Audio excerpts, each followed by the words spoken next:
मागील व्हिडिओजमध्ये आपण 2 चॅप्टर संपवलेली आहेत. आज आपण मॅथ 5च्या नवीन चॅप्टरला सुरुवात करतो आहोत, ज्याचं नाव आहे matrices.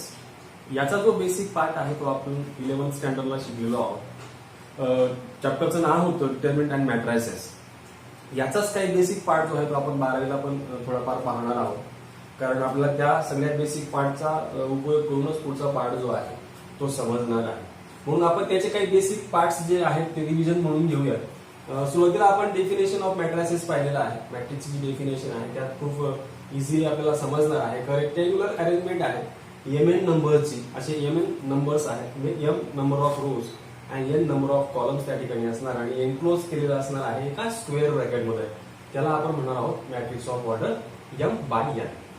m number of rows असणार आहे, n नंबर ऑफ कॉलम असणार आहे. ऑर्डर ज्यावेळेला आपण लिहिणार आहोत एखाद्या मॅट्रिक्सची, order of matrix is denoted by m by n. या प्रकारे त्याला डिनोट केलं जाणार आहे आणि त्याला रीड करताना आपण m बाय n असं म्हणणार आहोत. त्यात सुरुवातीला ऑलवेज m हा नंबर ऑफ रोज म्हणूनच काउंट केला गेला पाहिजे आणि नंतरचा n जो आहे तो नंबर ऑफ कॉलम साठी काउंट करणार आहोत. मॅट्रिक्स जे आहेत ते जनरली कॅपिटल लेटर जे आहेत एबीसी वगैरे एक्सेट्रा याचे डिनोट केले जातात आणि त्याच्यामधले जे इलेमेंट्स आहेत जे त्याच्या आत लिहिलेले असतात त्यांना आपण जनरली AIJ या स्वरूपात लिहितो. AIJ in the sense first row first column म्हणजे A11 असणार, फर्स्ट रो सेकंड कॉलम म्हणजे A12 असणार आहे, त्यानंतर सेकंड रो फर्स्ट कॉलम म्हणून A21 असणार आहे. आपण आधी रो काउंट करणार आहोत आणि नंतर कॉलम. मग आता या नंबरची पोझिशन जर आपल्याला सांगायची असणार असेल तर आपण अशा वेळेला पोझिशन सांगत असताना हा जो रो आहे हा सेकंड नंबरचा रो आहे, हा फर्स्ट नंबरचा रो आहे.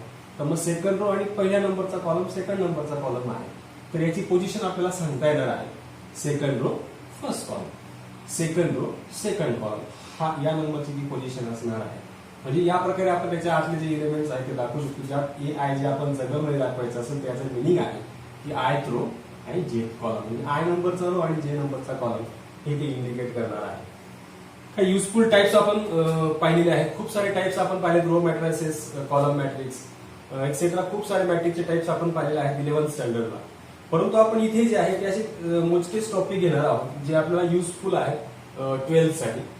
12च्या याच्यामध्ये 3-4 जे महत्वाचे पॉईंट्स आहेत त्याच पॉईंट आपल्याला फक्त मॅथ्सच्या चॅप्टरमध्ये शिकायचे आहेत आणि त्यांच्यासाठी जे लागणारे टर्म्स आहेत त्याच टर्म्स बद्दल आपण थोडीशी माहिती घेणार आहोत. तर त्यात स्क्वेअर मॅट्रिक्स ही आपल्याला माहिती पाहिजे. स्क्वेअर मॅट्रिक्स आपल्याला शब्दामध्ये अर्थ आपल्याला सापडतो की या ठिकाणी नंबर ऑफ रोज आणि नंबर ऑफ कॉलम जे आहेत ते जर इक्वल असतील म्हणजे a matrix with equal number of rows and columns. Rows आणि कॉलम्स हे जर सारखे सारखे असतील म्हणजे 2 rows 2 columns, 3 rows 3 columns, अशा वेळेला त्या मॅट्रिक्सला आपण म्हणावं स्क्वेअर मॅट्रिक्स. आणि त्याची ऑर्डर जी आहे ते आपण जनरली फक्त एकाच याच्याने डिनोट करतो n ने, कारण आपण m बाय n त्याची ऑर्डर डिनोट करत असतो मॅट्रिक्सची. परंतु या ठिकाणी फिक्स आहे की एकच रो आणि एकच कॉलम असणार आहे, म्हणजे 2च रो 2च कॉलम, 3 रो 3 कॉलम याच टाइपचं असणार कारणाने आपण त्याची ऑर्डर जी आहे ती सिम्पली n असं म्हणणार आहोत. जसं फॉर एक्झाम्पल हे बघा, हे 3x3चं मॅट्रिक्स आहे ज्यात 3 रो आहेत आणि 3 कॉलम आहेत. अशा प्रकारे आपण त्या ठिकाणी मॅट्रिक्स जे आहे स्क्वेअर मॅट्रिक्स त्याला डिनोट करतो. नंतर महत्वाचा टाइप आपल्याला लागणार आहे तो आहे युनिट मॅट्रिक्स, किंवा त्याला दुसरं नाव आहे आयडेंटिटी मॅट्रिक्स. हा जास्त महत्वाचा आहे आपल्यासाठी, याचा यूज खूप मोठ्या प्रमाणात आपण करणार आहोत. मुळात या चॅप्टरचा मेन सगळा पार्ट जो आहे तो या आयडेंटिटी मॅट्रिक्सच्या भोवतीच असणार आहे. म्हणून आयडेंटिटी मॅट्रिक्स जे आहे ते आपल्याला माहिती असणं गरजेचं आहे. तर असं ते स्क्वेअर मॅट्रिक्स आहे ज्यात डायगोनल एलिमेंट्स, मिनिंग समजून घ्या, हा असा डायगोनल कन्सिडर करायचा. जरी आपल्याला 2 डायगोनल वाटत असले तरी आपण इकडनं असा डायगोनल कन्सिडर करणार आहोत. तर हे डायगोनल एलिमेंट्स, आता हा 1, 5, 9 हे इलेमेंट्स डायगोनल मध्ये आहेत. तर हे डायगोनल मधले इलेमेंट्स हे अप्पर द डायगोनल एलिमेंट्स 2, 3, 6, हे बिलो द डायगोनल एलिमेंट्स 4, 7, 8. या प्रकारे आपण आपल्या त्या याच्यानुसार मॅट्रिक्सनुसार त्याला नोटिफाईड करणार आहोत की जेणेकरून आपल्याला त्याचे संबंधित जे पण टर्म्स असतील त्या समजायला सोप्या जातील. तर लक्षात ठेवा की हे डायगोनल एलिमेंट्स, याच्या खालचे जे आहेत त्यांना आपण म्हणणार आहोत बिलो द डायगोनल एलिमेंट्स. याच्यावरचे जे एलिमेंट्स आहेत त्यांना आपण म्हणणार आहोत अबो द डायगोनल एलिमेंट्स. आणि अशा वेळेला जर डायगोनल एलिमेंटचे सगळे 1 असतील, 1, 1, 1, 1, 1 आणि अदर एलिमेंट जे नॉन डायगोनल एलिमेंट्स आहेत, diagonal elements non diagonal elements असे असतील त्यावेळेला, आता हे बिलो द डायगोनल म्हणजे नॉन डायगोनल एलिमेंट झाले. आता हा डायगोनल मध्ये 1, 1 आहे, इथे 1, 1, 1 आहे. बाकी उरलेले जे इलेमेंट्स आहेत ते नॉन डायगोनल एलिमेंट्स आहेत. मग अशा वेळेला जे नॉन डायगोनल एलिमेंट्स असतात ना ते जर 0 असतील आणि डायगोनल एलिमेंट जर समजा 1 1 असतील तर अशा वेळेला त्या प्रकारच्या मॅट्रिक्सला आपण युनिट मॅट्रिक्स किंवा आयडेंटिटी मॅट्रिक्स असं म्हणणार आहोत. पुढचा आहे अप्पर ट्रायंगुलर मॅट्रिक्स. आता जस्ट आपण एक कन्सेप्ट पाहिला की below the diagonal upper the diagonal element. तसं इथे आहे अप्पर ट्रायंगुलर मॅट्रिक्स मध्ये a square matrix in which every element below the diagonal is 0. म्हणजे हा डायगोनल एलिमेंटच्या खालचे एलिमेंट वरती वॉट एव्हर इट इज, वरती कुठलेही एलिमेंट असो आपल्याला घेणं देणं नाही. डायगोनलच्या खालचे जे एलिमेंट्स आहेत म्हणजे बिलो द डायगोनल एलिमेंट्स ते जर समजा 0 असतील आणि वरती उरलेले काहीही असो आपल्याला घेणं देणं नाही, किंवा डायगोनल मध्ये एलिमेंट पण काही असो, आपला मेन फक्त एकच मोटिव्ह असला पाहिजे की इथे हे तिघी जे आहेत ते 0 0 असतील. म्हणजेच बिलो द डायगोनल एलिमेंट जे आहेत ते जर 0 असतील तर उरलेले वरती एलिमेंट काही असले तरी पण त्याला आपण अप्पर ट्रायंगुलर मॅट्रिक्स असं म्हणणार आहोत. आणि हे जर आपण ऑपोजिट घ्यायला गेलो तर ते लोअर ट्रायंगुलर मॅट्रिक्स असणार आहे, ज्यात जे वरचे एलिमेंट्स आहेत ते 0 असतील आणि खाली जे दिसत आहेत डायगोनलच्या खालचे एलिमेंट्स ते मात्र त्यावेळेला काही असो आपल्याला फरक पडणार नाही. नेक्स्ट डेफिनेशन बघूया आपण lower triangular matrix. Next term बघूया lower triangular matrix. Lower triangular matrix same जसं आपण अप्पर ट्रायंगुलर मॅट्रिक्स घेतलेला आहे.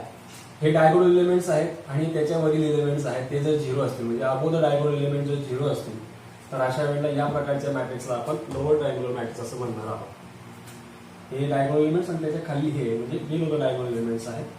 नंतर सिंग्युलर मॅट्रिक्स आहे. आपण यापूर्वी डिटर्मिनंट हा प्रकार पाहिलेला आहे 11th स्टँडर्डला. डिटर्मिनंट चॅप्टर मध्ये आपण डिटर्मिनंट सॉल्व्ह पण करून घेतलेले आहे. म्हणजे 10th स्टँडर्डला क्रॅमर सुरू वापरून डिटर्मिनंटचा पण यूज केलेला आहे. म्हणजे आपण तिथे डी डीएक्स डीवाय वगैरे काढायचो तसं इथे डिटर्मिनंट जो आहे दिलेल्या मॅट्रिक्स आपलं स्क्वेअर ब्रॅकेट मध्ये आहे. जेव्हा 2 व्हर्टिकल लाईन मध्ये ते लिहिलं जाईल त्यावेळेला ते डिटर्मिनंट मध्ये कन्व्हर्ट होऊन जाईल. आणि आपण डिटर्मिनंट 2/2 आणि 3/3 चे सॉल्व्ह केलेले आहे. ते ज्याप्रमाणे आपण सॉल्व्ह करतो सॉल्व्ह केल्यावर त्याचा आन्सर जर समजा 0 येत असेल तर अशा वेळेला त्या मॅट्रिक्सला आपण सिंग्युलर मॅट्रिक्स असं म्हणणार आहोत. अदरवाईज ते मॅट्रिक्स जे आहे जर determinant of A not equal to 0 आला तर ते नॉन सिंग्युलर मॅट्रिक्स असणार आहे. आणि नॉन सिंग्युलर मॅट्रिक्सलाच आपण या चॅप्टर मध्ये इन्व्हर्टिबल मॅट्रिक्स म्हणणार आहोत, कारण आपल्याला इन्व्हर्स पण काढायचा आहे. म्हणजे आपण फक्त नॉन सिंग्युलर मॅट्रिक्सचाच इन्व्हर्स काढू शकतो. आपण जसं 0 चालत राहील तसं इथे डिटर्मिनंट ऑफ ए 0 चालणार नाही इन्व्हर्स करत असताना. तसं ते आपण नंतर बघणार आहोत डिटेलमध्ये. तर इथे ए मॅट्रिक्स दिलेला आहे. फॉर एक्झाम्पल 2 4 3 6 6 × 2 या ठिकाणी 12 होतो आणि 4 × 3 हा 12 होतो. 12 - 12 गेला तर 0 होतो. म्हणजे आपण ह्या मॅट्रिक्सचा ज्यावेळेला डिटर्मिनंट काढला तो 0 आला तर याचा अर्थ हे मॅट्रिक्स ए जे आहे ते सिंग्युलर मॅट्रिक्स आहे. आणि सिंग्युलर मॅट्रिक्सला जर अदर शब्दामध्ये हे करायचं असणार जर समजा determinant of A not equal to 0 आला तर त्याला फक्त आपण नॉन जोडणार आहोत. नॉन सिंग्युलर मॅट्रिक्स ते होईल. आणि त्याचं दुसरं नाव आपण या चॅप्टरमध्ये इन्व्हर्टिबल मॅट्रिक्स पाहत आहोत. पुढचं आहे ट्रान्सपोज ऑफ मॅट्रिक्स. याच्यातच अर्थ लपलेला आहे. आपण रो आणि कॉलम यांची अदलाबदल करणार आहोत तर आपल्याला ट्रान्सपोज ऑफ मॅट्रिक्स मिळतं. म्हणजे matrix obtain by interchanging row and columns. कॉलम आणि रो यांची जर इंटरचेंजिंग आपण करून टाकली तर अशा वेळेला आपल्याला त्याचा ट्रान्सपोज मिळतो आणि त्याला आपण डिनोट करतो ए डॅशने किंवा ए ट्रान्सपोज ए टी या प्रकारे त्याला डिनोट केलं जातं. तसं आहे equality of matrix. 2 matrix equal आहेत किंवा नाही हे आपल्याला कसं कळणार आहे, किंवा इक्वल आहेत याच्यावरून आपल्याला काय सांगता येणार आहे तर त्यांची ऑर्डर जी आहे ती सेम असणार आहे. दोघी मॅट्रिक्सची ज्यावेळेला इक्वल असतील त्यावेळेला. आणि त्यांचे करस्पॉन्डिंग एलिमेंट जे आहेत करस्पॉन्डिंग एलिमेंटचा मिनिंग असा आहे की समजा आता इथे ABCD आहे आणि इथे 1 2 3 4 आहे. तर करस्पॉन्डिंग म्हणजे हा ए याची जी पोझिशन आहे फर्स्ट रो फर्स्ट कॉलमची याची पोझिशन आहे फर्स्ट रो फर्स्ट कॉलमची तर या ठिकाणी A = 1 असणार आहे. म्हणजे करस्पॉन्डिंग इथे एलिमेंट A = 1. C चा करस्पॉन्डिंग एलिमेंट इथे 3 असणार आहे. B चा करस्पॉन्डिंग एलिमेंट इथे 2 असणार आहे आणि D चा करस्पॉन्डिंग एलिमेंट जो आहे तो 4 असणार आहे. म्हणजे याप्रमाणे आपण त्यांचे करस्पॉन्डिंग एलिमेंट जे आहे ते इक्वल दाखवू शकतो किंवा ते इक्वल असतील तर ते मॅट्रिक्स आपण जे आहे ते इक्वल आहे असं म्हणू शकतो. हा त्याचा अर्थ आहे. याशिवाय आपण addition of 2 matrices, subtraction of 2 matrices, multiplication of scalar, multiplication of 2 matrices या प्रकारचे जे आपण टर्म्स पाहिलेले आहेत त्या सुद्धा आपल्याला कुठेतरी इथे यूज करायला लागणार आहे. जसं जसं त्यांचा यूज होत जाईल त्याप्रमाणे आपण त्या त्यावेळेला त्या टर्म ज्या आहेत त्या एक्सप्लेन करणार आहोत. आता आपण प्रत्यक्ष 12वीच्या चॅप्टरला 12वीच्या ज्या काही टर्म्स आहेत त्यांची सुरुवात करणार आहोत. आपण 12th स्टँडर्ड मध्ये एलिमेंटरी ट्रान्सफॉर्मेशन पाहणार आहोत, ज्याचा बेसिक थोडासा पार्ट आपण डिटर्मिनंट या चॅप्टर मध्ये पाहिलेला आहे. ज्यात आपण रो आणि कॉलमची ट्रान्सफॉर्मेशन करून पाहिलेली आहे, त्यांना मल्टिप्लाय स्केलर मल्टिपल त्यांचा करून पाहिलेला आहे, त्यांच्यावरती काही ना काही ऑपरेट करून आपण नवीन डिटर्मिनंट त्या ठिकाणी करून पाहिलेलं, त्याच्यात आपण प्रॉपर्टीज पण पाहिलेल्या आहेत. तसाच कुठे थोडाफार फरकाने जो आपण आहे मॅट्रिक्स मध्ये पण आपण एलिमेंटरी ट्रान्सफॉर्मेशन पाहणार आहोत. तर याच्यात दोन टाईपचे एलिमेंटरी ट्रान्सफॉर्मेशन असणार आहे, एलिमेंटरी रो ट्रान्सफॉर्मेशन असेल आणि एक एलिमेंटरी कॉलम ट्रान्सफॉर्मेशन असेल. तर याच्यामध्ये 6 ऑपरेशन्स आपण करू शकणार आहोत. 3 जे आहेत ते रो संदर्भातले असतील आणि 3 जे आहेत ते कॉलमशी निगडीत असणार आहे. तर त्यात मग आपण काय काय करू शकतो, एबीसी याचे 3 प्रकार म्हणजे त्यांचे दुप्पट कॉलमसाठी मग ते 6 होणार आहे. तर interchange of any 2 rows or any 2 columns, आपण रो आणि कॉलम यांचे इंटरचेंज करू शकणार आहोत. Multiplication of the element of any row or column by non zero scalar, एखाद्या नॉन झिरो स्केलरने आपण एका पूर्ण कॉलमला किंवा एका पूर्ण रोला मल्टिप्लाय करू शकतो, तरी पण डिटर्मिनंटची व्हॅल्यू किंवा मॅट्रिक्सची व्हॅल्यू ती बदलत नाही, असा तो प्रकार आपण तिथे पाहणार आहोत. नंतर adding the scalar multiple of all elements of any row to corresponding elements of any other row, आपण ऍडिंग करू शकतो, सबट्रॅक्शन करू शकतो आहोत. 2 रो किंवा 2 कॉलमची ऍडिशन करून आपण एखादा रो तिसरा रो आपल्याला लिहिता येणार आहे, किंवा त्यांना एखाद्या स्केलर मल्टिपलने मल्टिप्लाय केल्यानंतर परत दुसऱ्या रो मध्ये ऍडिंग करून आपण तिसरा रो ज्या ठिकाणी आपल्याला लिहिता येणार आहे, म्हणजे अशा प्रकारचे ऑपरेशन्स आपण त्याच्यावरती करणार आहोत. हे प्रॅक्टिकल वर्क आहे, हे असे थेरॉटिकली सांगून समजणार नाही, याला आपण डायरेक्ट एक्झाम्पलच्या साहाय्याने पाहणार आहोत. तर यापुढे आपण बघूयात एक्सरसाइज 2.1.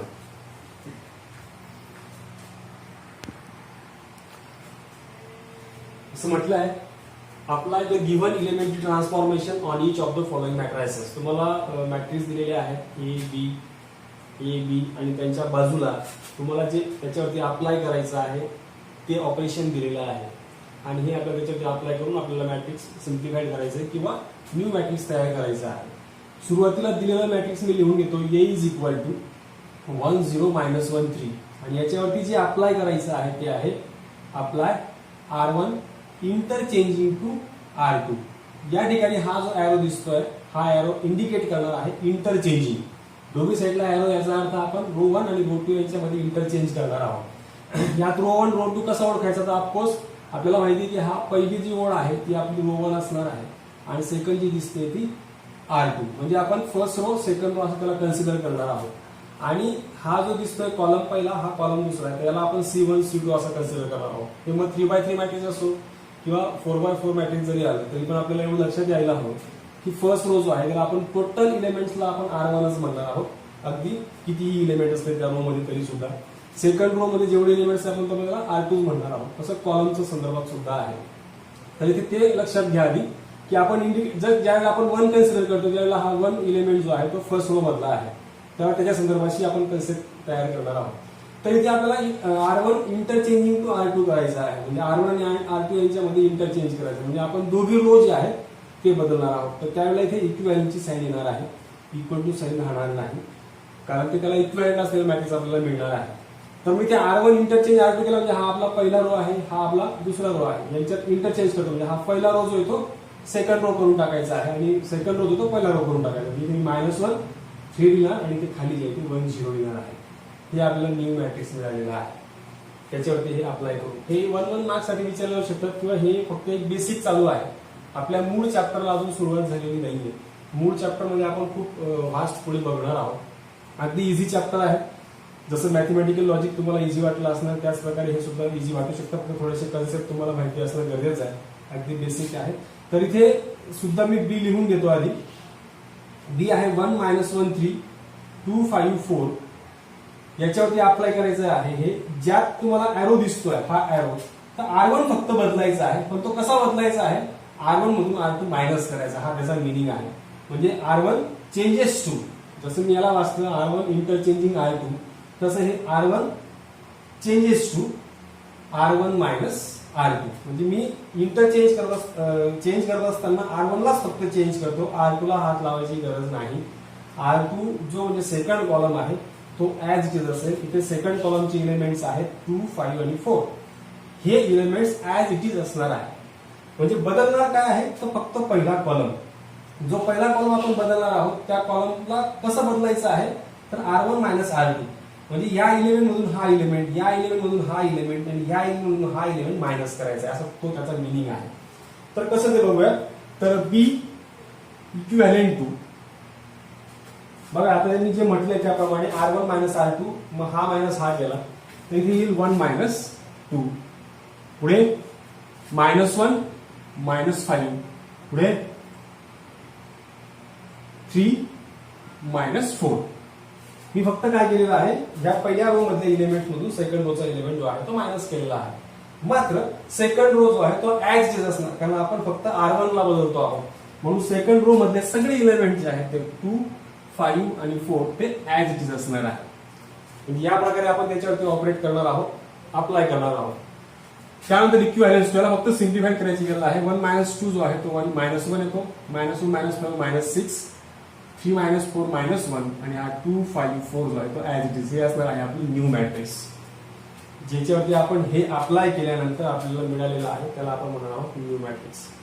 नेक्स्ट थर्ड एक्झाम्पल बघूयात. A इज इक्वल टू 5, 4, 1, 3 असं दिलेलं आहे आणि तुम्हाला बाजूला जे ऑपरेट करायचं आहे, अप्लाय करायचं दिलेलं आहे C1 इंटरचेंजिंग टू C2. तुम्हाला A वरती अप्लाय करायचं आहे C1 interchanging to C2. Suppose आपण जे पहिलं मॅट्रिक्स कन्सिडर करूया, A इज इक्वल टू 5, 4, 1, 3 याच्यावरती आपण अप्लाय करणार आहोत. Apply C1 interchanging to C2. आता इथे C1 C2 म्हटलंय म्हणजे याचा अर्थ ते कॉलमशी निगडीत आहे. आपण आता कॉलम संदर्भातले आपली ऍप्लिकेशन करणार आहोत. तर कॉलम हा आहे 5, 1 हा पहिल्या कॉलम मधले एलिमेंट्स आहेत, 4, 3 हे जे आहे ते सेकंड कॉलम मधले एलिमेंट्स आहेत. आपल्याला यांना इंटरचेंज करायचं आहे. तर A इक्विव्हॅलन्स टू तुम्हाला जे नवीन मॅट्रिक्स मिळाल ते असं असणार आहे. 5, 1, 4, 3 यांची इंटरचेंज केल्यानंतर 4, 3 पहिल्या नंबरला येऊन जाईल आणि सेकंड नंबरला 5, 1. कॉलम आहे म्हणून आपण कॉलमशी निगडीत चेंज करतो आहोत, हे लक्षात घ्या. C1 C2 हे इंडिकेट करतात कॉलम. तर हे तुम्हाला नवीन मॅट्रिक्स मिळालेलं आहे. त्यानंतर सेकंड मॅट्रिक्स जे दिलंय ते B इज इक्वल टू 3, 1, 4, 5. या मॅट्रिक्स मध्ये देखील आपल्याला एक ऍप्लिकेशन दिलेलं आहे, ऑपरेट करायचं आहे. ते दिलेलं आहे operation R1 interchanging to R2. म्हणजे R1 आणि R2 यांचा इंटरचेंज करायचं आहे. तर apply R1 interchanging to R2 करूया चेंज. तर इथे रो पहिला हा आहे आणि सेकंड रो हा आहे. म्हणजे फर्स्ट रो सेकंड रो खालीवरती आपल्याला करायचं आहे. तर B इक्विव्हॅलन्स टू 4, 5, 3, 1 असं हे असणार आहे. एकदा का आपण इंटरचेंज केला होतो की त्यांनी आपल्याला एक क्वेश्चन असा विचारलेला आहे, व्हॉट डू यू ऑब्झर्व? तुम्ही काय ऑब्झर्व केलेलं आहे? We observe that. काय ऑब्झर्व केलं बघूयात. आपण दिलेल्या A मॅट्रिक्स वरती हे अप्लाय केलं, B मॅट्रिक्स वरती हे अप्लाय केलं, तरी सुद्धा आपल्याला नवीन जे दोघी मॅट्रिक्स आहेत दोघी इक्वल मिळाले आहेत, कारण त्यांचे करस्पॉन्डिंग एलिमेंट जे आहेत ते इक्वल आहेत. The new matrices are equal हे आपण त्या ठिकाणी ऑब्झर्व केलेलं आहे. बघूयात एक्झाम्पल नंबर 4. इथे A इज इक्वल टू 1, 2, -1, 0, 1, 3 असं दिलेलं आहे. आपल्याला त्याच्यावरती अप्लाय करायचं आहे 2, C2. B दिलेला आहे 1, 0, 2, 2, 4, 5 आणि अप्लाय करायचं आहे -3, R1. शिवाय हे ऑपरेट केल्यानंतर जे अप्लाय केल्यानंतर जे पण आपल्याला न्यू मॅट्रिसेस मिळणार आहेत त्यांची आपल्याला ऍडिशन देखील काढायची आहे. ऍडिशन ऑफ 2 न्यू मॅट्रिसेस ती आपल्याला फाइंड करायची आहे. तर बघूया सुरुवातीला A मॅट्रिक्स दिलाय 1, 2, -1, 0, 1, 3. अप्लाय करायचे C2 चेंजेस टू 2, C2 म्हणजे फक्त C2 म्हणजे कॉलम नंबर 2 बदलणार आहे. हा आपला कॉलम नंबर 1 आहे, कॉलम नंबर 2, कॉलम नंबर 3 आहे. आपल्याला फक्त कॉलम नंबर 2 बदलायचा आहे. तो चेंज करताना आपल्याला प्रत्येकाला म्हणजे कॉलम नंबर 2 मध्ये जेवढे पण एलिमेंट्स आहेत त्या प्रत्येक एलिमेंटला 2 ने फक्त मल्टिप्लाय करायचं आहे. तर इथे A इक्विव्हॅलन्स टू बदलणार नाही, 1, 0 हा कॉलम बदलणार नाही. पहिला नंबरचा कॉलम आहे फर्स्ट कॉलम आणि थर्ड कॉलम -1, 3 बदलणार नाही, त्याच्यात काहीही चेंज होणार नाही. 2, 1 हा कॉलम मध्ये हे एलिमेंट्स आहेत 2, 1 त्यांना आपण 2 ने मल्टिप्लाय करतोय 2 × 2 आणि इथे 2 × 1 म्हणजे हा एलिमेंट 2 आणि 1 ऍज इट इज आणि त्याला फक्त मल्टिप्लाय केला 2, 2 कॉलम नंबर 2 ला. याला सिम्प्लिफाईड केल्यावरती आपल्याला जे मिळतंय ते 1, 4, -1, 0, 2 आणि 3. 2 × 1 केल्यानंतर हा आपला असणार आहे मॅट्रिक्स A ऑपरेट केल्यानंतरचा. नंतर मॅट्रिक्स B दिलेला आहे 1, 0, 2, 2, 4, 5 त्यावरती अप्लाय करायचं आहे. अप्लाय आता इथे देखील -3 R1 आहे म्हणजे फक्त चेंज R1 होणार आहे. R1 changes to -3 R1. मग आपला इथे R1 म्हणजे रो नंबर 1 कोणता आहे 1, 0, 2 हे त्याच्यात 3 एलिमेंट्स आहेत. सेकंड रो जो आहे तो बदलणार नाही, तो ऍज इट इज असेल 2, 4 5 second row as it is असणार आहे. बदलणार आहे तो फक्त फर्स्ट रो आणि त्या प्रत्येकाला -3 मल्टिप्लाय होणार आहे. -3 इंटू 1, -3 इंटू 0 आणि -3 इंटू 2 म्हणजे 1 0 2 हे इलेमेंट ऍज इट इज त्यांना मल्टिप्लाय केलं -3 -3 ने. याला आपण सिम्प्लिफाय करून लिहूयात. हा येईल -3 -3 इंटू 0 0 -3 इंटू -2 -6 2 4 आणि 5. हे दोन न्यू मॅट्रिक्स आपल्याला मिळालेले आहेत. त्यांची आपल्याला ऍडिशन करायची आहे. ऍडिंग 1 आणि 2 या दोघांची ऍडिशन केल्यानंतर समजा इथे आहे आपलं मॅट्रिक्स न्यू 1 4 -1 0 2 आणि 3. त्यात ऍड करायचं हे न्यू मॅट्रिक्स -3 0 -6 2 4 आणि 5. याला सिम्प्लिफाय करूयात. तर ऍडिशन करताना आपण करस्पॉन्डिंग इलेमेंटची ऍडिशन करतो. इथे 1 त्याचा करस्पॉन्डिंग इलेमेंट हा म्हणजे पहिल्या रो आणि पहिल्या कॉलमची पोझिशन आहे त्याची. इथे फर्स्ट रो फर्स्ट कॉलमची पोझिशन त्याची -3 आहे. तर 1 -3 हा प्लस मायनस होऊन जाईल. नंतर 4 सेकंड रो सेकंड कॉलमची पोझिशन सेकंड रो सेकंड कॉलमची पोझिशन इथे 4 0 तो 0 होईल. पुढे third row first row third column first row third column यांची पोझिशन -1 प्लस -6 या ठिकाणी होणार आहे. तसं 0 प्लस 2 2 प्लस 4 आणि 3 प्लस 5. याला अजून आपण सिम्प्लिफाय केल्यानंतर आपल्याला जे मॅट्रिक्स मिळतंय ते आपलं फायनल आन्सर असणार आहे.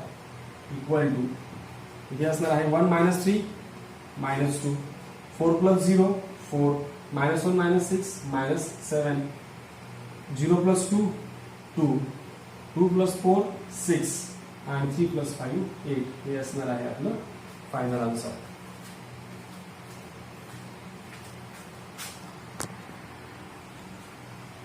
नेक्स्ट बघूया एक्झाम्पल नंबर 5. एक्झाम्पल नंबर 5 आणि एक्झाम्पल नंबर 6 यांचं एकमेकांशी कनेक्शन आहे. त्यामुळे आपण एकत्रित दोन एक्झाम्पल्स बघूया. तर हे मॅट्रिक्स दोघी ठिकाणी सेम दिलेला आहे आणि त्याच्यावरती जे अप्लाय करायचं आहे ते 3R3 आहे.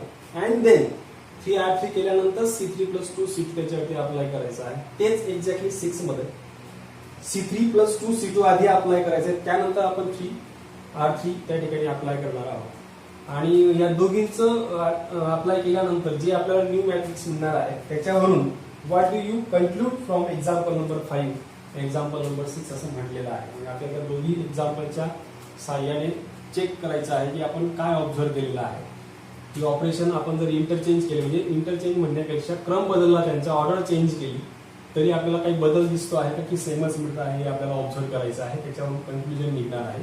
तर दिलेला मॅट्रिक्स आहे 1 -1 3 2 1 0 3 3 1.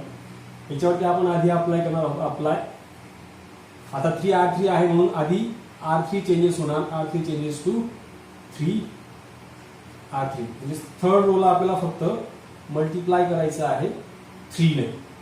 हा फर्स्ट रो हा सेकंड रो आणि हा थर्ड रो आहे म्हणजे फर्स्ट रो बदलणार नाही सेकंड रो बदलणार नाही.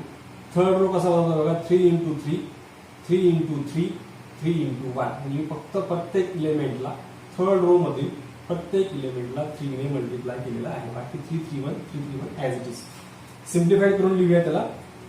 इथे येईल हा 1 -1 3 हा येईल 2 1 0 हा 3 इंटू 3 9 3 इंटू 3 9 आणि 3 इंटू 1 3. नंतर यावरती अप्लाय करायचं आहे. Apply C3 plus 2 C2. आधी जो कॉलम आपण दिलेला आहे 3 तो आपला चेंज होणार आहे हे लक्षात ठेवायचं. अशा वेळेला ज्यावेळेला या प्रकारचा क्रम दिलेला असतो आणि काय चेंज करायचं माहिती नसेल तर पहिल्या क्रमांकाला जे दिसतं आहे तोच कॉलम आपल्याला बदलायचा आहे. म्हणजे C3 changes to C3 plus 2 C2 या प्रकारचं आपल्याला ऑपरेशन करायचं आहे. मग ते करत असताना C3 फक्त बदलणार बाकीचे उरलेले दोन कॉलम जे आहेत ते बदलणार नाही. हा पहिला कॉलम सेकंड कॉलम आणि हा थर्ड कॉलम आहे. तर यात पहिला आणि फर्स्ट आणि सेकंड कॉलम बदलणार नाही. बदलणार आहे तो फक्त 3. तर मी हे ऍज इट इज लिहून घेतो. 1 2 9 बदलणार नाही.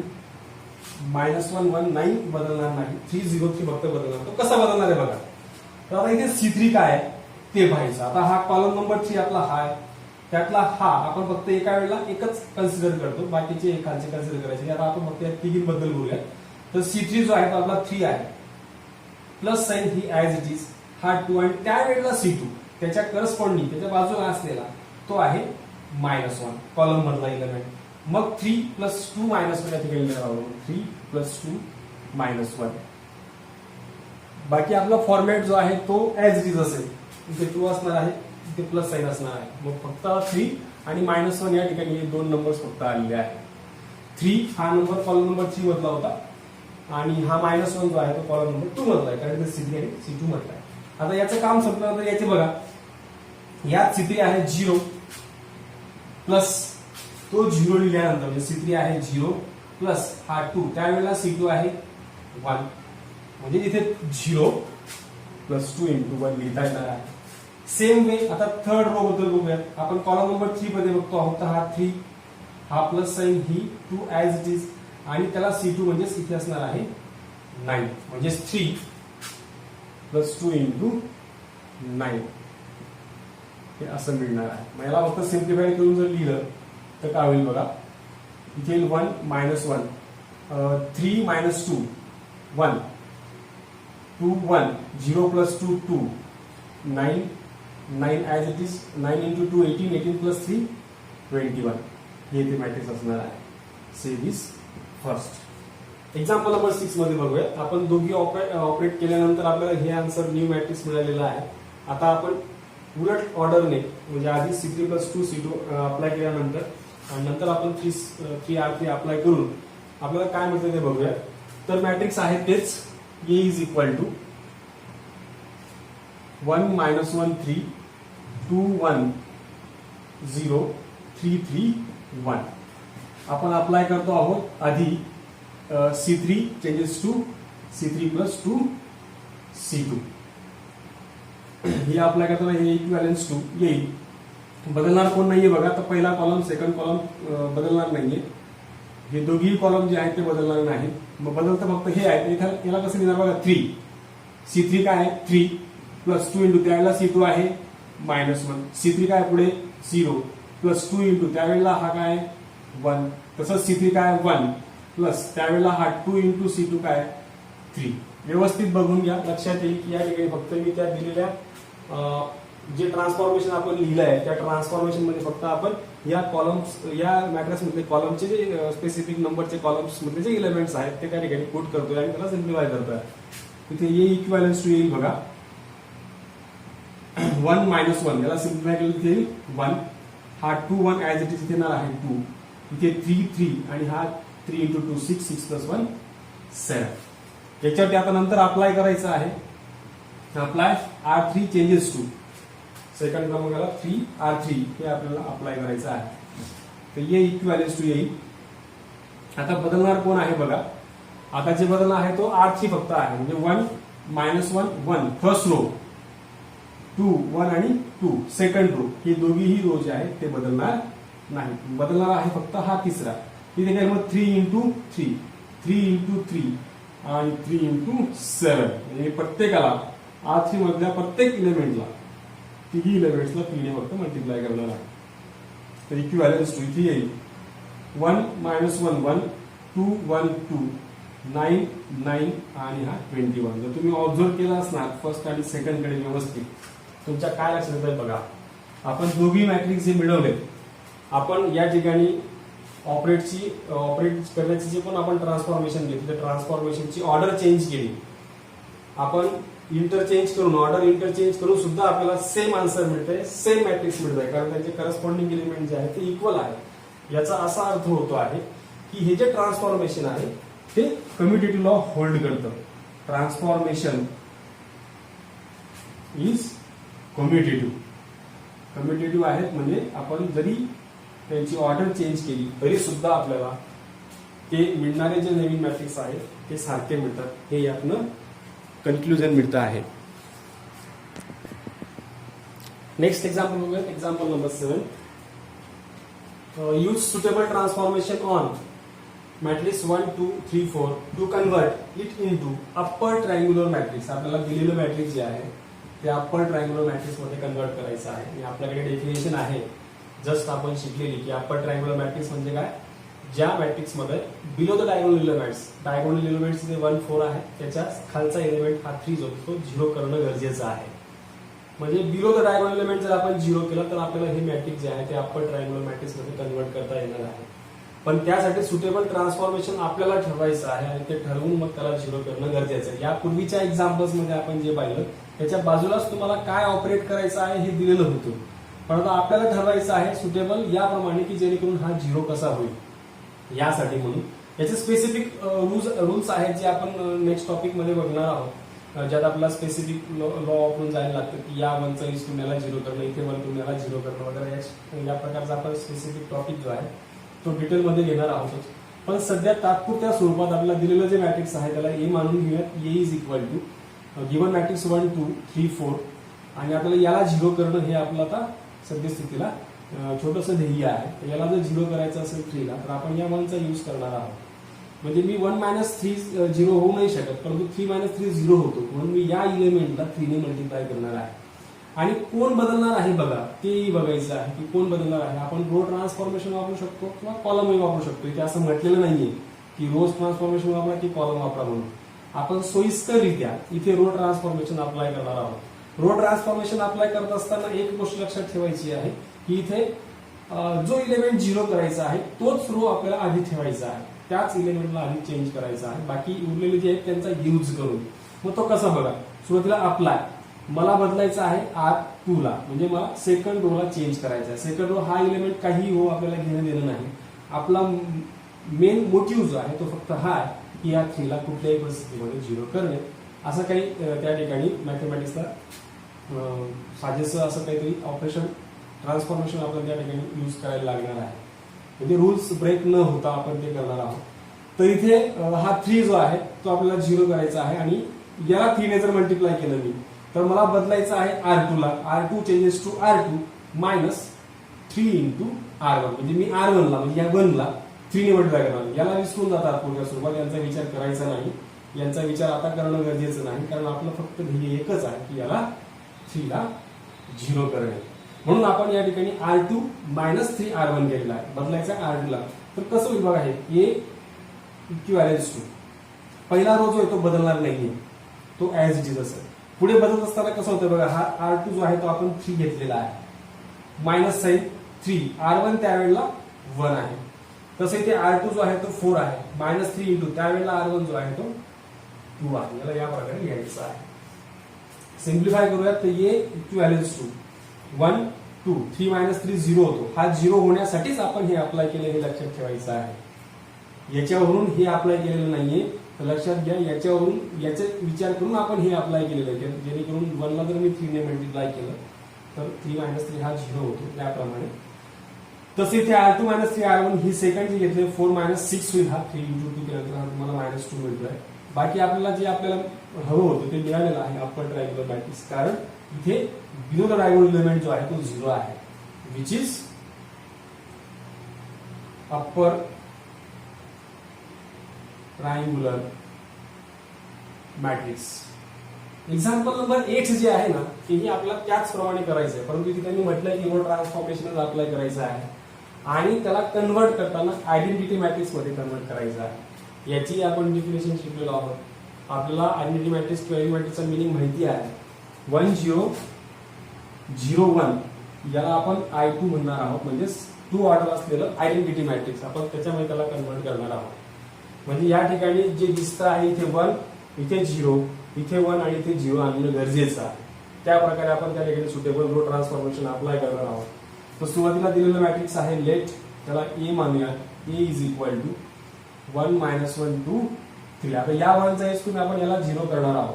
जसं इथे आपण अप्लाय केलेलं आहे एक्झॅक्टली सेम वेने R2 changes to R2 minus 2 into R1. तसं इथे आपण 2 ने मल्टिप्लाय करणार, म्हणजे 2 मायनस 2 हा जो आहे तो 0 होईल. एवढं झाल्यानंतर बाकीचं काम पुढे कंटिन्यू करूया. ए इक्विव्हॅलेंस टू इथे पहिला रो जो आहे तो बदलणार नाही. सेकंड कसा बदलतोय, 2 मायनस 2 इंटू त्यावेळेला R1 जो आहे तो 1 आहे. या दोन इलेमेंटचा त्यावेळेला विचार करायचा, R2 R1. तसं इथे R2 R1 हे इलेमेंट आहे, तर त्या स्पेसिफिक रो आणि कॉलम मिळवून इथे आपण त्याची पोझिशन जी आहे ती ही आहे. म्हणून इथे R2 जो आहे तो 3 आहे, मायनस 2 इंटू R1 त्यावेळेला आपला मायनस 1 आहे. इक्विव्हॅलेंस टू इथे हा 1 मायनस 1 2 मायनस 2 0 होतो. 3 मायनस मायनस प्लस 2 होईल तो 5 होतो. आणि हे आपल्याला इथे 1 0 5 मायनस 1 असं मिळालेलं आहे. आता आपल्याला या 5 ला 1 करायचं आहे. आपलं जे ध्येय आहे त्यानुसार 1 0 0 1 असणं गरजेचं आहे. इथे 1 आपण आणला गेला आहे, तो ऑलरेडी होता. 0 आपण आणलेला आहे. आता इथे 5 ऐवजी आपल्याला 1 आणायचा आहे. तो डायरेक्ट येणार नाहीये. तर अशा वेळेला अशी परिस्थिती जी असते ज्या वेळेला आपण 1 आणण्याचा प्रयत्न करतो त्या डायगोनल्स मध्ये, अशा वेळेला मोस्टली आपण डिवाइड करायचं काम करतो. त्याच नंबरला डिवाइड केले असता आपल्याला 1 मिळते, म्हणून मी R2 ला 5 ने डिवाइड करतो. हा आपला फर्स्ट रो आहे, हा आपला सेकंड रो आहे. तर सेकंड रो मध्ये 5 आहे, कारण 0 अपॉन 5 केल्यावरती 0च राहील. म्हणजे आपल्याला हाही विचार करायला लागतो की आपण जे आधी नंबर बदललेले आहेत त्यांच्यामध्ये सुद्धा चेंज होता कामा नये, म्हणून आपण स्पेसिफिक रूल नाही, स्पेसिफिक एका वेने त्या ठिकाणी त्या 1 0 0 1 करत जाण्याचा प्रयत्न करतो. तर इथे 1 नंतर इथे 0 0 नंतर इथे 1 इथे 1 नंतर इथे 0 असं आपल्याला करायला लागतं. तुम्ही आधी इथे 1 आणून ठेवला तर यांच्यामध्ये काहीतरी चेंजेस होऊन जातो, परत ते लांबत जातं, परंतु आन्सर लवकर येत नाही.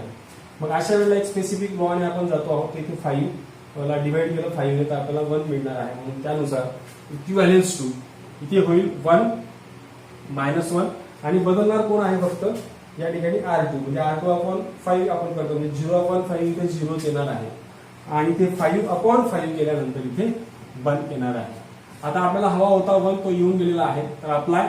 आता मात्र आपल्याला फक्त इथे -1 ऐवजी 0 आणायचा आहे. तर मग बदलायचा कोणाला आहे? R1 ला. म्हणजे R1 चेंजेस टू R1 आणि त्याला जर ह्या 1 मध्ये ऍड केलं, याचा उपयोगच आपल्याला त्यावेळेला करायला लागणार आहे. कारण तुम्ही याचा इकडे करू शकत नाही, कारण त्या कॉलम मध्ये चालला जातो. हे एकमेकांच्या कॉलम मध्ये आहेत असे. हा पहिला कॉलम, सेकंड कॉलम. आपण रोचाच यूज करणार आहोत. मग हा पहिला रो, हा सेकंड रो आहे. सेकंड रो 1 आणि 1 या दोघांची मी बेरीज जर केली आणि त्याला मायनस साईन आहे तर इथे ऑफकोर्स 0 होणार आहे. म्हणून R1 प्लस R2 आपण करतो आहोत आणि बदलणार मात्र R1च आहे. म्हणजे इक्विव्हॅलेन्स टू 1. इथे ज्या वेळेला मी R1 प्लस R2 करणार त्याला बघा तुमच्या एक लक्षात येईल की बाकीचे कुठलेही इलिमेंट्स जे आहेत ते बदलत नाहीयेत.